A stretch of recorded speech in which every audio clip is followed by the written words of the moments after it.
कोई टीम नहीं गई, मैं आपके प्रोग्राम की वसातत से बता रहा हूं। बिलावल का वीजा एक्सपायर हुआ था, वो दुबई से ओमान गया और वहां से उन्होंने उसको डिपोर्ट कर दिया। इन्होंने एयरपोर्ट से उसको हिरासत में ले लिया। ये कैसर बट ने 2 बार कहा है कि मैंने उनको कहा कि अगर तीफी बट सुलह के लिए तैयार हो गए अपने बहन भाई के कत्ल के बाद, तो वो किसी खौफ से नहीं हुआ, वो खौफ खुदा से हुआ है। तीफी बट ने एक बहादुरों वाला काम किया है। जब उसको ये रियलाइज हुआ बलाज के कत्ल के बाद, तो जवेद बट के कत्ल के बाद ये दुश्मनी और भी आगे जा सकती थी। अस्सलाम वालेकुम, आप डेली स्टोरीज ऑफ पाकिस्तान देख रहे हैं। मैं तलहा सुलहरी हूं और नाजरीन, जी हां, renowned senior journalist personality Sheraz Nisar हमारे साथ मौजूद हैं।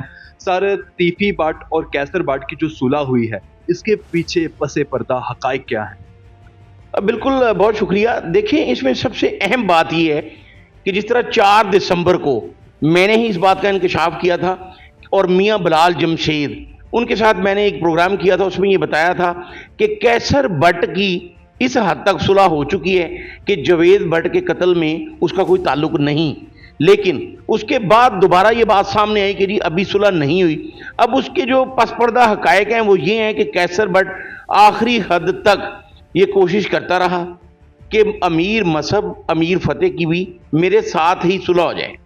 लेकिन जब वो नहीं माने, जिस बात की तस्दीक कैसर बट ने मेरे साथ भी की और बाकी भी बहुत से सहाफ़ियों के साथ उन्होंने टेलीफोन पे बात करते हुए इस बात की तस्दीक की कि जब मैंने ये देखा कि ये दोनों भाई सुलह के लिए अभी नहीं मान रहे और वक्त मांग रहे हैं, तो फिर मैंने अपने बड़ों जो सुहेल शौकत बट सूबाई वजीर हैं उनको, और मौज़म बट और नईम शाह जो उनका एक बड़ा बेस्ट फ्रेंड है, उनको मैंने कहा कि आप जाएं।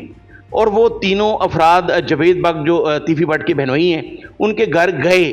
और जिस तरह गुज़िश्ता रोज़ मकबूल जवेद बट के भाई उन्होंने भी इस बात को ऑन किया, वीडियो रिकॉर्ड में उन्होंने कहा कि हमारे घर आए और उन्होंने ये कहा कि कैसर का इस कत्ल से कोई ताल्लुक नहीं और हमने इस बात को तस्लीम कर लिया। अब ये बड़ी अहम बात है कि जब मकतूल के अहले खाना ये कह रहे हैं कि हमने इस बात को तस्लीम कर लिया कि कैसर बट का इस कत्ल से कोई ताल्लुक नहीं, तो अब आगे क्या होगा? देखें, कैसर बट अभी तक इश्तिहारी है। अब उसको इस प्रोसेस से गुजरना पड़ेगा। वो कैसे गुजरेंगे? लाहौर आकर अबूरी जमानत करवाएंगे, फिर अदालत में पेश होंगे, बयान होगा, उन्हें माफ़ किया जाएगा या जैसे भी इस मुकदमे से बाहर निकाला जाएगा, अब ये आने वाला वक्त बताएगा। सर, सुलह के लिए पहला झुकाव किसकी तरफ से था? देखें, ये सुलह के लिए मेरा ज़ाती तौर पे ख्याल है कि सुलह के लिए जो भी पहला कदम उठाएगा उस पर अल्लाह की रहमत होगी। कुरान पाक में लिखा हुआ है कि 2 मुसलमान अगर लड़ पड़े तो उनकी सुलह करवा दो। अब यहाँ पे हमारे मुआशरे को अपनी मर्जी के जवाब, अपनी मर्जी के प्रोग्राम देखने की आदत पड़ गई है।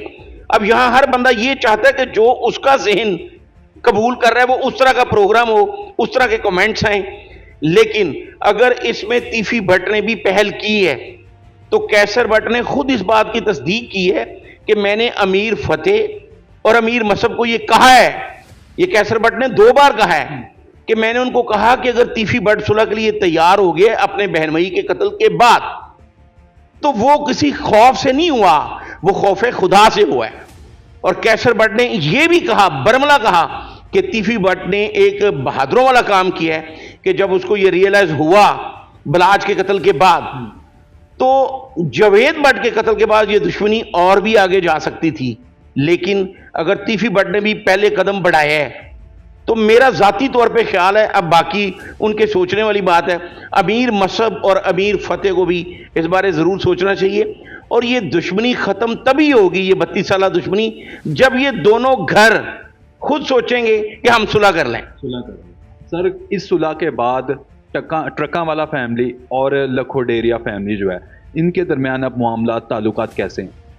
देखें, कैसर बट ने जो मेरे साथ बात की टेलीफोन पे और बाकी भी दोस्तों के साथ की, उसमें उसने ये नहीं कहा कि मेरी टक्का वाला फैमिली से जो है वो अब नाराज़गी हो गई है, बल्कि उसने इस बात की तस्दीक की कि जब मैंने उनको मजबूर किया और मैंने उनको कहा कि इसके अलावा कोई हल नहीं, तो उन्होंने ये कहा कि अभी हमें वक्त चाहिए लेकिन आप सुलह कर लो।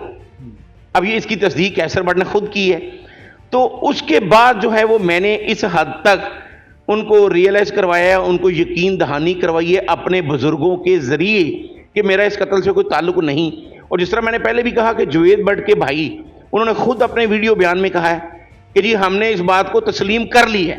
अब आगे क्या कंडीशन बनती है, वो किस तरह कैसर भट्ट को इस पर्चे से निकालते हैं, वो उसे माफ़ करते हैं, या जो भी आगे वो स्ट्रेटजी बनेगी वो आप सबके सामने आ जाएगी। लेकिन वो क्या समझ रहे हैं जावेद भट्ट की फैमिली वाले कि क्या ये कत्ल अमीर मौसम ने करवाया?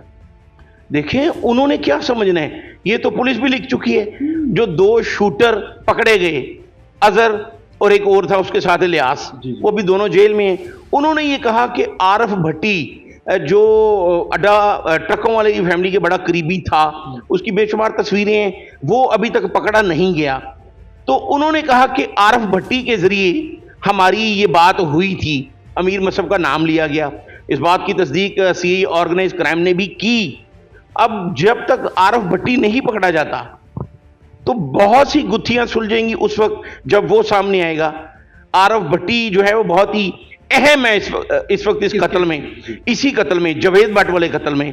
तो आरफ भट्टी जब सामने आएगा, और डीआईजी ऑर्गेनाइज क्राइम इमरान किशोर ने मेरे साथ ये बात करते हुए कंफर्म किया था कि आरफ भट्टी की जो आखिरी लोकेशन थी वो रहीम यार खां की आई, और सीआईए ऑर्गेनाइज क्राइम जब उसको पकड़ने के लिए लोकेटर मांग रही थी, उनको लोकेटर मिल भी गया। लेकिन उसी रात जो साबिक डीआईजी इन्वेस्टिगेशन थे ज़ीशान असगर, उन्होंने पैनल ऑफ ऑफिसर्स बना दिया और सीआईए ऑर्गेनाइज क्राइम को तफ्तीश करने से मना कर दिया गया। और वो पैनल ऑफ ऑफिसर जो है वो 2 एसपी और 2 डीएसपी, उन्होंने वैसे कोई ऐसा खासा काम नहीं किया, वरना वो आरफ भट्टी को पकड़ते तो ये गुत्थियां सुलझ जाती।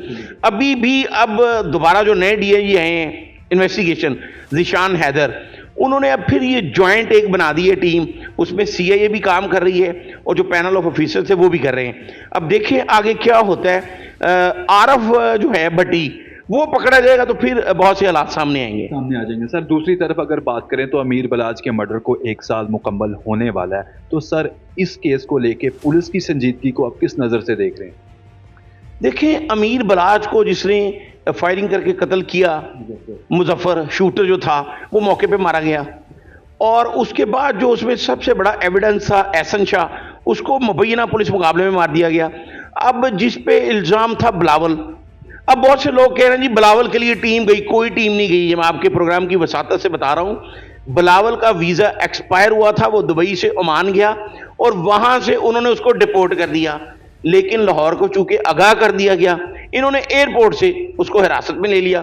और इस वक्त जो ऑर्गेनाइज क्राइम के एसपी हैं आफ्ताब फुलरमान, जिन्होंने पहले भी तफ्तीश की है, वो तफ्तीश कर रहे हैं। और जो पहले तफ्तीश की गई बिलावल के हवाले से जो ज़िम्नी भी लिखी गई, उसमें यही था कि बिलावल गाड़ी लेके आया जो रेंटेड गाड़ी थी, और उसके बाद उसी गाड़ी पे फरार हो गया। अब मजीद तफ्तीश में जो बात सामने आएगी वो हम सब के सामने आ जाएगी। ठीक हो गया, बहुत शुक्रिया सर आपके वक्त का। जी तो नाज़रीन, आपने शहराज निसार साहब का मीनिंगफुल इंटरव्यू मुलाहिजा किया। कमेंट सेक्शन में अपने फीडबैक बारे ज़रूर अपडेट कीजिएगा और इस इंटरव्यू को मैक्सिमम टाइम शेयर कीजिएगा। हमें दीजिए इजाज़त, अल्लाह निगहबान।